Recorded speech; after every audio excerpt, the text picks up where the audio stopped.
जय माता दी। छठा अध्याय प्रारंभ। मैं सर्वज्ञेश्वर भैरव के अंक में निवास करने वाली परमोत्कृष्ट पद्मावती देवी का चिंतन करता हूँ। वे नागराज के आसन पर बैठी है। नागों के फणों में सुशोभित होने वाली मणियों की विशाल माला से उनकी देह लता उदासित हो रही है।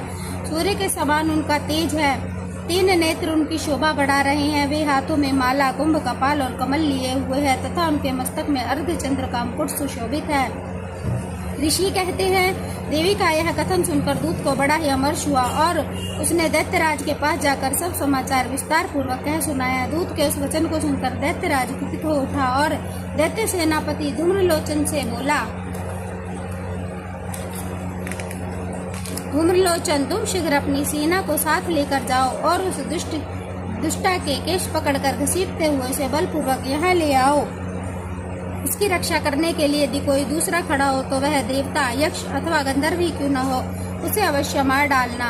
ऋषि कहते हैं कि शुंभ के इस प्रकार आज्ञा देने पर वह धूम्रलोचन दैत्य 60,000 असुरों की सेना को साथ लेकर वहां से तुरंत चल दिया। वहां पहुंचकर उसने हिमालय पर रहने वाली देवी को देखा और ललकार कर कहा, अरे तू शुंभ के पास चल। यदि इस समय प्रसन्नता पूर्वक मेरे स्वामी के समीप नहीं चलेगी तो मैं बलपूर्वक झोंटा पकड़कर घसीटते हुए तुझे ले चलूंगा। देवी बोली, तुम्हें दैत्यों के राजा ने भेजा है। तुम स्वयं भी बलवान हो और तुम्हारे पास कितनी विशाल सेना है।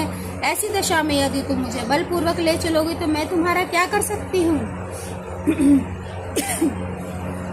ऋषि कहते हैं, देवी के यूं कहने पर असुर धूम्रलोचन उनकी ओर दौड़ा और तब अंबिका ने हुम शब्द के उच्चारण मात्र से उसे भस्म कर दिया।